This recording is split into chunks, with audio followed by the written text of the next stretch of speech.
Are solving this important problem कि हमें अगर हमारे पास बहुत सारे हमने फीचर्स इकट्ठे कर लिए हैं तो हमें कोई आकर बता दे कि इनमें से अच्छे वाले फीचर्स कौन से हैं। क्योंकि अगर ज़रूरत से ज़्यादा फीचर्स यूज़ किए तो ज़रूरत से ज़्यादा टर्म्स होंगी और ज़रूरत से ज़्यादा थीटा होंगे और ज़रूरत से ज़्यादा थीटा हो तो कर्व बहुत ज़्यादा फ्लेक्सिबल होती है और अगर कर्व बहुत ज़्यादा फ्लेक्सिबल होगी तो क्या होगा,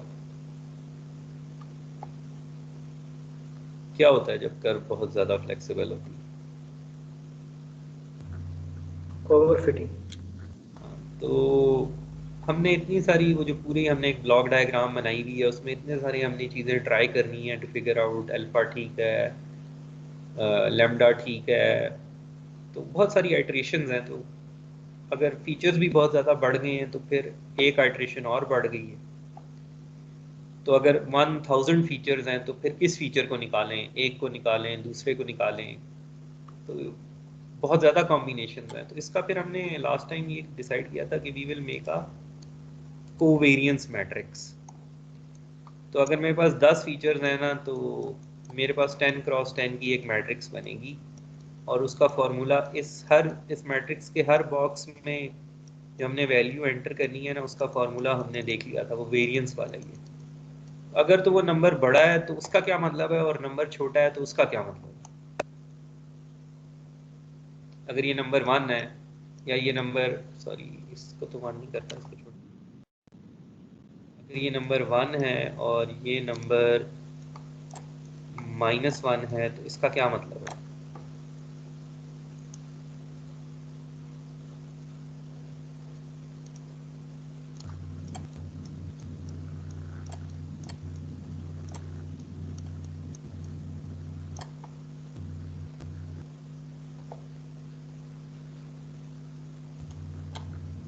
1 means positive correlation, minus means negative correlation. तो should we keep x2 x3? No sir, x2 और x3 को नहीं रख सकते because they are more correlated, means के इनमें से एक रख दें। नहीं, ये जो पहली वाली रो है ये तो सबका रिलेशन में x1 है ना, सर इसमें x2। हाँ जी। x2 और x3 को हम ना रखें बिकॉज x1 से हम x2 और x3 एक्सट्रैक्ट कर सकते हैं, लाइक बोथ आर x2 और x3 सेम इंफॉर्मेशन दे रहे हैं जैसे कि x1 है। तो ये मैट्रिक्स जो है ना आप लोग फिल कर लेंगे, इसका फॉर्मूला तो आप लोगों को लास्ट टाइम बता दिया था ना आपने, तो you can fill this matrix. अब लेट से अगर आपके पास 1000 फीचर्स हैं तो 1000 × 1000 की ये मैट्रिक्स होगी और ये अपर डायगोनल मैट्रिक्स होती है कि जो आप बस अपर डायगोनल वैल्यूज कैलकुलेट करनी होती हैं, लोअर डायगोनल वही होती हैं जो अपर में की होती है। x1 का x2 से रिलेशनशिप वही होगा जो x2 का x1 से रिलेशनशिप है, मतलब ये ब्लू बॉक्स जिसमें 1 लिखा हुआ है और ये ग्रीन बॉक्स ये भी 1 होगा। ठीक है, तो ये सिमेट्रिक आप कह लें मैट्रिक्स होती है। एनीवेज ये हमारे पास मैट्रिक्स आ गई, कोई मुझे ये वैल्यूज़ दिखाएगा तो मुझे पता चल जाएगा कि कौन से फीचर रिलेटेड हैं और कौन से नहीं है। तो जो इसमें नहीं रिलेटेड वो इंपॉर्टेंट फीचर्स हैं, वो कुछ नया बताते हैं। सर जी। सर ये हम कोवेरियंस की वैल्यूज लिखते हैं इस मैट्रिक्स के अंदर, कोवेरियंस मैट्रिक्स में, या को रिलेशन कोफिशिएंट की वैल्यू? हम इसमें को रिलेशन कोवेरियंस की वैल्यूज़ लिखते हैं, कोवेरियंस हमने कैलकुलेट करके बताना। कोफिशिएंट तो ये करता है ना कि 1 और -1 के दरमियान वैल्यूज़ को ले आता है, तो हमें पता चल जाता है कि 1 होगी तो पॉजिटिव कोरिलेशन अब 1 से ज़्यादा नहीं हो सकती। लेकिन इस मैट्रिक्स में ना हमने कोवेरियंस वैल्यूज़ लिखनी होती है। तो कोवेरियंस का फॉर्मूला तो लास्ट टाइम आपने देखा था, वो वही होता है जो वेरियंस का होता है। क्या क्या फॉर्मूला होता है अगर मेरे पास दो वेरिएबल में एक्स आई माइनस एक्स आई माइनस एक्स मीन और वाई आई माइनस मीन, और इनको हम सम कर देते हैं ओवरऑल पहले के। प्रोडक्ट करते हैं फिर सम करते हैं और फिर 1 डिवाइडेड बाय n हो जाता है जल्दी। ये वही फॉर्मूला है कि अगर एक्स और वाई एक ही हो तो ये स्क्वायर हो जाएगी। ये वेरिएंस आप लोगों ने कैलकुलेट की। कोफिशिएंट तो मैंने सिर्फ आपको ये बताया था ताकि हम स्टडी कर लें कि पॉजिटिव रिलेशनशिप हो तो भी एक दूसरे से पता चल सकता है, अगर नेगेटिव कोरिलेशन है तो भी एक दूसरे से पता चल सकता है। तो अगर तो रिलेशनशिप नहीं है तो देन दिस मीन्स के दोनों फीचर कुछ मुख्तलिफ बताते हैं। ये नंबर छोटा है तो इसका मतलब है एक्स और Y they are uncorrelated, they give you different pieces of information. ये नंबर पॉजिटिव, बहुत बड़ा पॉजिटिव नंबर है तो इसका मतलब है कि दोनों में से एक रख लें। ये नंबर अगर बहुत बड़ा नेगेटिव नंबर है तो भी दोनों में से एक रख लें। ये जो सर्कल्ड फॉर्मूला। तो अब मेरे पास अगर 1000 टीचर्स हैं ना तो ये बहुत सारे कॉम्बिनेशन हो सकते हैं कि मैं हर एक वैल्यू को जाके देखूं कि अच्छा ये बड़ी है, ये छोटी है, किसको रखना है, किसको नहीं रखना ना। तो ये प्रॉब्लम हमारे लिए जो है ना, जो लीनियर अलजबरा के एक्सपर्ट्स हैं ना, उन्होंने ये सॉल्व कर दिया। उन्होंने कहा है कि आपके पास जब ये मैट्रिक्स होगी ना तो आप इस मैट्रिक्स को लेट्स से इस मैट्रिक्स को मैं एम कह देता हूँ। तो इस मैट्रिक्स को हम फैक्टराइज करेंगे 3 मैट्रिसेस में, U सिग्मा V ट्रांसपोज। ये 3 मैट्रिसेस होंगी U सिग्मा और V। तो अगर मैं U सिग्मा और V ट्रांसपोज को मल्टीप्लाई करूँगा तो मेरे पास ये ओरिजिनल मैट्रिक्स वापस आ जाती है। तो आप लोग जब लीनियर अलजेब्रा पढ़ते थे ना तो आपने एक मैट्रिक्स को डीकम्पोज किया हुआ है as other matrices.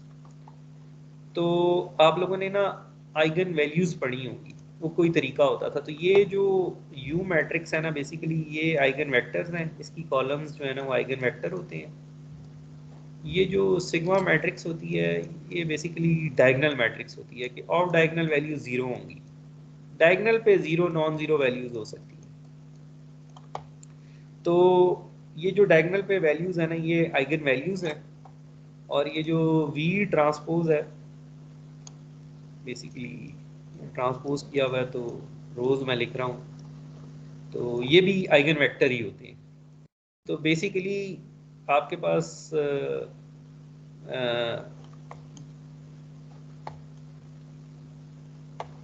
Eigen vector और आइगन वैल्यूज के प्रोडक्ट से आप ये मैट्रिक्स दोबारा बना सकते हैं, ये जो ये वाली मैट्रिक्स। तो ये आप लोगों ने डीकम्पोजिशन पढ़ी है, eigen value decomposition, singular value decomposition. वो बेसिकली बस यही होता है कि एक मैट्रिक्स को एज प्रोडक्ट ऑफ 3 मैट्रिसेस लिख दें और उन 3 मैट्रिसेस पे कुछ शर्तें हैं। सिग्मा पे शर्त ये है कि ऑफ डायगोनल वैल्यू जीरो होंगी, सिर्फ डायगोनल पे नॉन जीरो वैल्यूज हो सकती हैं। और ये नॉन जीरो जो वैल्यूज है ना ये बेसिकली आइगन वैल्यूज। और ये जो बाकी दोनों मैट्रिसेस है ना ये बनती हैं आइगन वेक्टर से। ठीक है, तो आप मुझे बता दें, ये you must have studied eigen values and eigen vectors when you were studying linear algebra.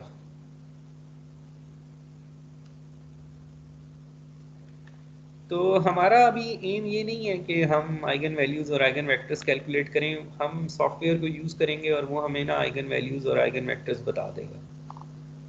तो let me go to this point. ये देखें, एक मैट्रिक्स है, उसको हमने डिकम्पोज कर लिया इन 3 मैट्रिसेस में। इन तीनों को आप मल्टीप्लाई करें ना तो आपके पास m वापस आ जाता है। और ये जो सिग्मा है ना इस मैट्रिक्स में आप देखेंगे कि it has non zero values only on its diagonal 2 3 under root 5 0। और ये जो u और सिग्मा मैट्रिसेस हैं ये स्पेशल होती हैं आइगन। ये जो u और v मैट्रिसेस हैं ना इनका इन्वर्स इनका ट्रांसपोज होता है। आप u को u ट्रांसपोज से मल्टीप्लाई करेंगे तो आइडेंटिटी आएगा, v को v ट्रांसपोज से मल्टीप्लाई करेंगे तो आइडेंटिटी आएगा। ये आप करके देख सकते हैं। अच्छा, ये एक सिंपल एग्जांपल है। यहाँ पे एक मैट्रिक्स है, नज़र आ रही है आपको 202 010 000। ये एक मैट्रिक्स है, ये हमने मैटलैब में लिखी हुई है। तो मैटलैब में ये कमांड है एसवीडी की, वो मुझे जो है ना इस एक मैट्रिक्स को 3 मैट्रिसेस में फैक्टराइज करके दे देती है। और u सिग्मा और v, तो अगर मैं u सिग्मा v ट्रांसपोज को मल्टीप्लाई करूँ ना तो मेरे पास मैट्रिक्स ए वापस आ जाएगी। आप बेशक ये ट्राई करके देख लें। मेरे पास ए मैट्रिक्स ये है 2 0 2 0 1 0 0 0 0, और ये जो तीनों मैट्रिक्सेस हैं यू सिग्मा और बी ट्रांसपोज, इनको मल्टीप्लाई करेंगे ना तो ए आ जाएगा आपके पास।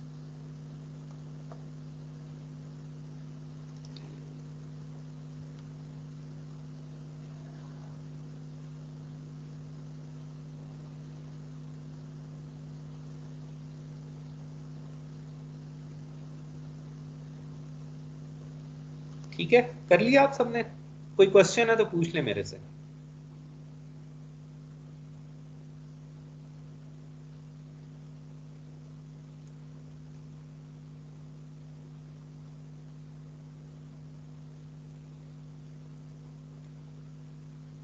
अच्छा, तो अब ये इसका कोई मैथमेटिकल फॉर्मूला होता था, आपने जब अलजेब्रा पढ़ा था ना तो आपने ये किया था, हम कोई सॉफ्टवेयर यूज करके, हमें बस इन फैक्टराइजेशंस में इंटरेस्ट है और इन मैट्रिक्स की प्रॉपर्टीज में, ये कैलकुलेट कैसे होते हैं that is not our interest.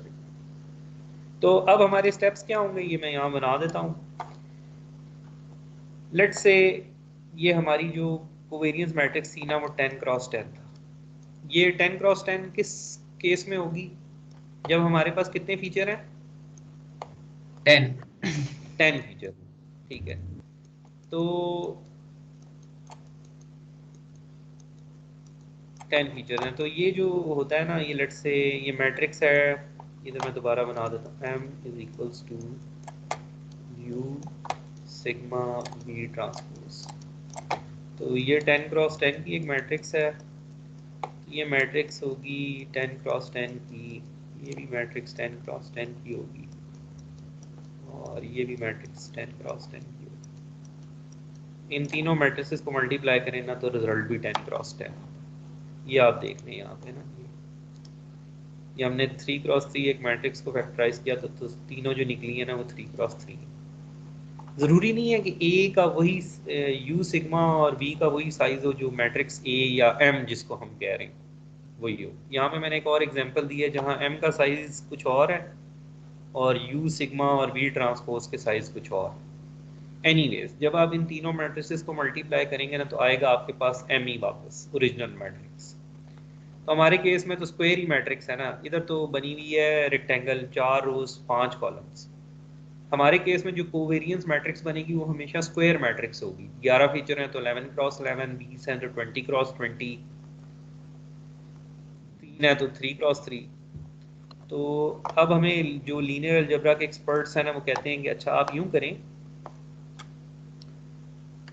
ये जो सॉफ्टवेयर होते हैं ना ये क्या करते हैं कि ये जो सिग्मा मैट्रिक्स होती है ना इसमें सबसे बड़ी आइगन वैल्यू को पहली पोजीशन पे रखते हैं, फिर उससे छोटी आइगन वैल्यू, उससे छोटी अगर कोई जीरो है तो वो जीरो वाली सबसे आखिर। और ये जो सबसे बड़ी आइगन वैल्यू होती है ना अगर वो पहली पोजीशन पे है ना तो यू मैट्रिक्स का पहला कॉलम आपका आइगन वेक्टर है, दूसरी वैल्यू है तो उसके कोरस्पॉन्डिंग आइगन वेक्टर यू का दूसरा कॉलम है, ठीक है, और तीसरी वैल्यू है तो उसके कोरस्पॉन्डिंग आइगन वेक्टर यू का तीसरा कॉलम। तो ये कहते हैं कि अच्छा अब आपने फैसला कर लिया कि मैंने 10 फीचर्स को ना, ये जो आपके पास एक रो है, लेट से अगर आपके पास 10 फीचर्स हैं इस तरह करके एक कॉलम में, तो एक टेबल में, तो एक एग्जांपल के आपके पास 10 फीचर्स है ना, तो ये कितनी वैल्यूज हो गई? 10 वैल्यूज हो गई। तो ये जो वेक्टर है मैंने यहाँ पे रख दिया 10 वैल्यूज। ये वो 10 वैल्यूज हैं जो कि मुझे इस अपने डेटा के कॉलम में से, वो कहते हैं कि आप इस तरह करें कि ये यू मैट्रिक्स है ना इसकी आप ले लें, लेट से आप कहते हैं कि नहीं मुझे 10 नहीं चाहिए, मुझे सिर्फ 3 फीचर बता दें इंपॉर्टेंट वाले। वो कहते हैं कि आप पहले 3 कॉलम्स ले लें यू मैट्रिक्स के और इसको ना ट्रांसपोज कर लें, तो 3 कॉलम्स बन जाएंगे 3 रोज। यही होगा, अगर मैंने यू मैट्रिक्स के 3 कॉलम्स लिए हैं तो वो 3 रोज बन जाएंगे। 3 रोज हैं और कॉलम्स कितनी है?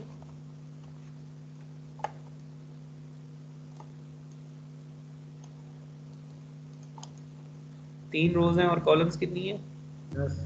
1 10। 1 कैसे? सर ट्रांसपोज आपने 3/1 करने लिया था। नहीं, मैंने 3 कॉलम्स ली थी ना यू मैट्रिक्स में से, तो यू मैट्रिक्स का साइज था 10 क्रॉस 10, तो 10 रोज थी। Okay okay okay. ये दोनों चीज़ें मल्टीप्लाई हो सकती हैं, पर्पल वाली मैट्रिक्स और रेड ब्लू वाला वेक्टर। इस मैट्रिक्स का साइज है 3x10 और वेक्टर का साइज है 10x1, तो ये यस मल्टीप्लाई सर, हो हो सकती सकती है। है। और थ्री क्रॉस रिजल्ट वन क्या आ होगा? जाएगा। Three three cross cross one one तो ये बेसिकली आपने ना ये एक रो ली, उसको इस पर्पल वाली मैट्रिक्स से मल्टीप्लाई किया तो सिर्फ 3 वैल्यूज रहेगी। फिर इस टेबल में से अगली रो लें, उसको यहाँ पे रखें, उसको इससे मल्टीप्लाई करें तो 10 वैल्यूज की जगह ना आपके पास 3 वैल्यूज आना शुरू हो जाएंगी। ये आपने फैसला किया कि मुझे 3 चाहिए। आपने अगर फैसला किया होता है कि मुझे 4 चाहिए तो आप 4 कॉलम्स ले लें यू की, आप 5 ले लें, 6 ले लें, 7 ले लें, मैक्सिमम क्या ले सकते हैं, 10 ही ले सकते हैं ना कॉलम्स। तो ये this is the method of converting from 10 features to 3 features. तो ये जो है ना, ये वो स्टेप्स हैं जो कि हमने करने हैं। तो हम कर लेंगे ये स्टेप्स, तो मैं इनको आपको समझा भी दूंगा कि इन स्टेप्स का मतलब क्या है। ये क्या हो रहा है, एक रो वेक्टर एक कॉलम वेक्टर से मल्टीप्लाई होगा तो कैसे मल्टीप्लाई होगा? पहली वैल्यू से मल्टीप्लाई हुई, प्लस दूसरी वैल्यू से मल्टीप्लाई हुई, तीसरी वैल्यू से मल्टीप्लाई हुई, और एंड में सम कर दिया आपने रिजल्ट, तो आपके पास ये पहले वाली वैल्यू आ जाए। तो ये जो पर्पल वाली रो है और ये जो ब्लू वाला वेक्टर है, जब ये मल्टीप्लाई होते हैं तो ये मैं कह सकता हूँ कि ये आप डॉट प्रोडक्ट कैलकुलेट कर रहे हैं between the purple vector and the blue vector. Dot product कैसे कैलकुलेट होता है दो वेक्टर्स में?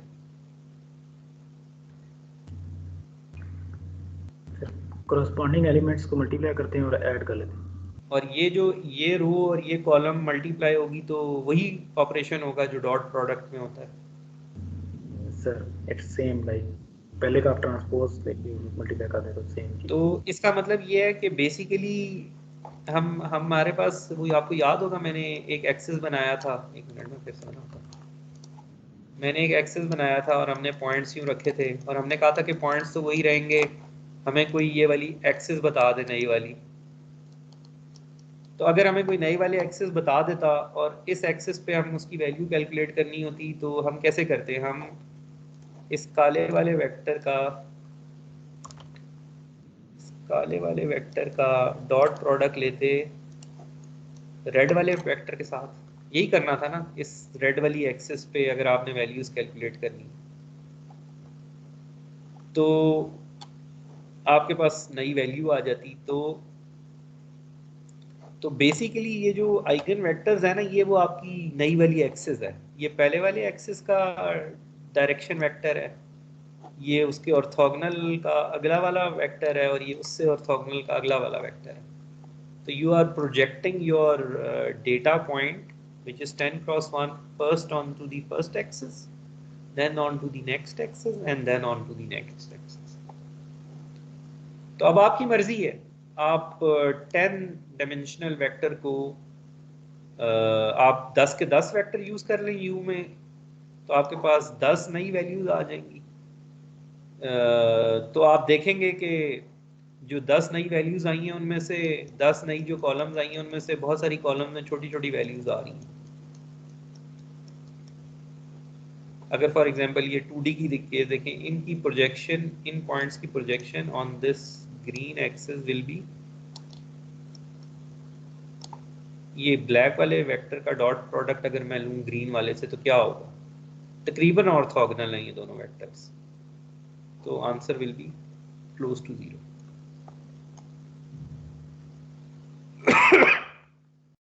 ठीक है।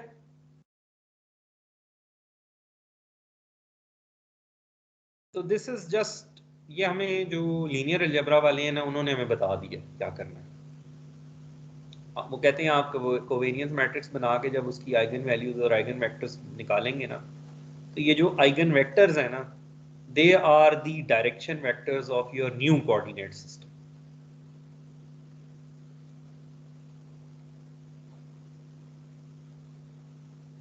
ये उन्होंने प्रूव कर दिया, हमें इस चीज को प्रूव करने की जरूरत नहीं। सर ये हमें कैसे पता चलेगा कि ये अच्छे वाले फीचर ही आ गए हैं? मतलब हमने 3 सिलेक्ट किया, 4 रैंडम ही हम कर रहे हैं। अभी तक वो फैसला नहीं हुआ कि 10 में से कितने रखने हैं। अभी हमने सिर्फ ये देखा है कि ये नए वाले एक्सेस के ना डायरेक्शन वेक्टर हमें मिल गए।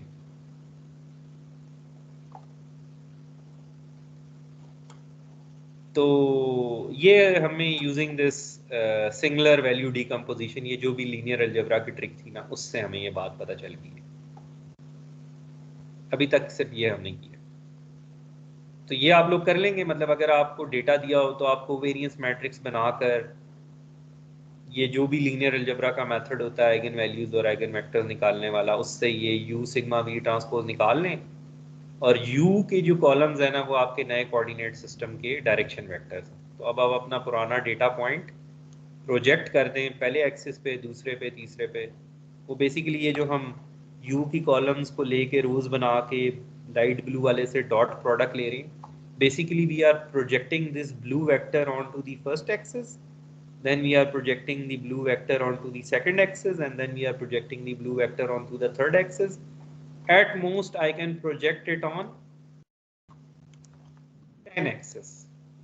तो अगर मेरे पास 2D डेटा पॉइंट था ना पहले भी, तो अगर मैं सारी की सारी एक्सेस यूज करूं तो अब भी मेरे पास 2D डेटा पॉइंट ही रह जाएगा, अगर मैंने सारी यूज कर ली, सारे यू के कॉलम्स यूज कर लिए। बट अगर आप उसको टेबल को आप देखेंगे ना तो आपको नजर आ जाएगा कि टेबल की कुछ कॉलम्स में वैल्यूज बहुत छोटी छोटी हैं।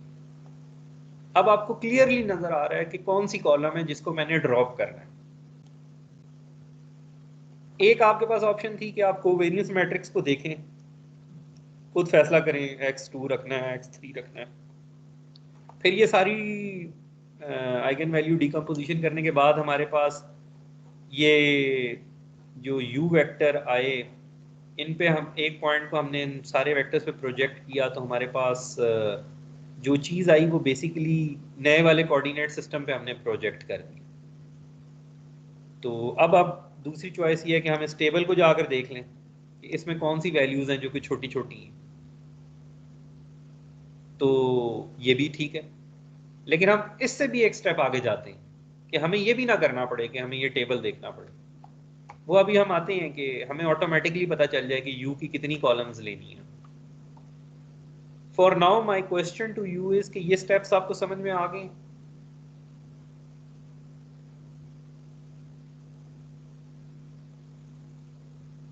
If you have any question related to this step, you can ask. Sir इस सर एक दफा समराइज कर दें दोबारा ये जो हमने वेक्टर का काम किया है, मतलब फीचर्स को कम करने के लिए।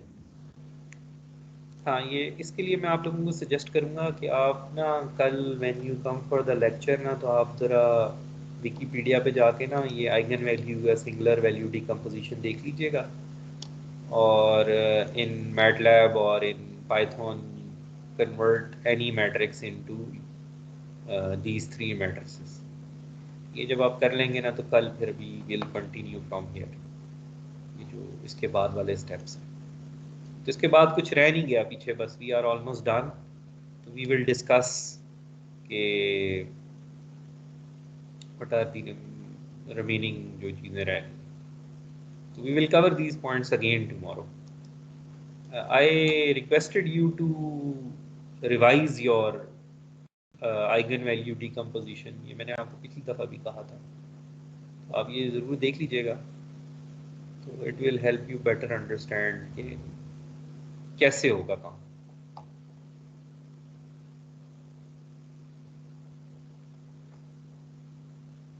So we will repeat this, we will complete this dimensionality reduction tomorrow, and hopefully we will start on building the classification pipeline. अभी आपने देखा कि हमने रिग्रेशन पाइपलाइन सॉल्व की है सारी, उसमें मुख्तलिफ ब्लॉक्स रखे हैं। अब हम ये देखेंगे कि क्लासिफिकेशन प्रॉब्लम तो is different from regression problem. तो ये जो चीज़ें हमने सारी पढ़ी हैं, इनका कितना पोर्शन जो है ना वो क्लासिफिकेशन में आप अप्लाई कर सकते हैं। हम चाहेंगे, हमने एक एक बॉक्स पे इतना टाइम इन्वेस्ट किया है, we want to reuse those boxes, तो आप ये देखेंगे कि majority of the boxes will remain the same, कोई एक आध बॉक्स चेंज करना पड़ेगा, तो your regression problem will transform into classification problem. आप लोगों ने वैसे क्लासिफिकेशन प्रॉब्लम सॉल्व की भी है, वो तस्वीरें बनाकर, वो नियरेस्ट नेबर करके। अब हम उसको मैथमेटिकली फॉर्मली कैसे करेंगे वो देखेंगे। पहले तो आपने वो पेपर पे वो डिसीजन बाउंड्रीज ड्रॉ कर दी थी ना, अब हम कंप्यूटर से कैलकुलेट करवाएंगे वो बाउंड्रीज, तो दैट विल बी क्विक, क्योंकि अब हमने वो ब्लॉक डायग्राम क्योंकि बना ली है ना, तो अब हमें सारा कुछ पता है, तो उसमें हम कोई एक आध बॉक्स को चेंज करेंगे और we will be done with classification. चलें ठीक है, फिर वी विल डिस्कस। तो काइंडली रिवाइज दिस डिकम्पोजिशन, जाके एक दफ़ा देख लीजिएगा। ओके जी, खुदा हाफ़िज़।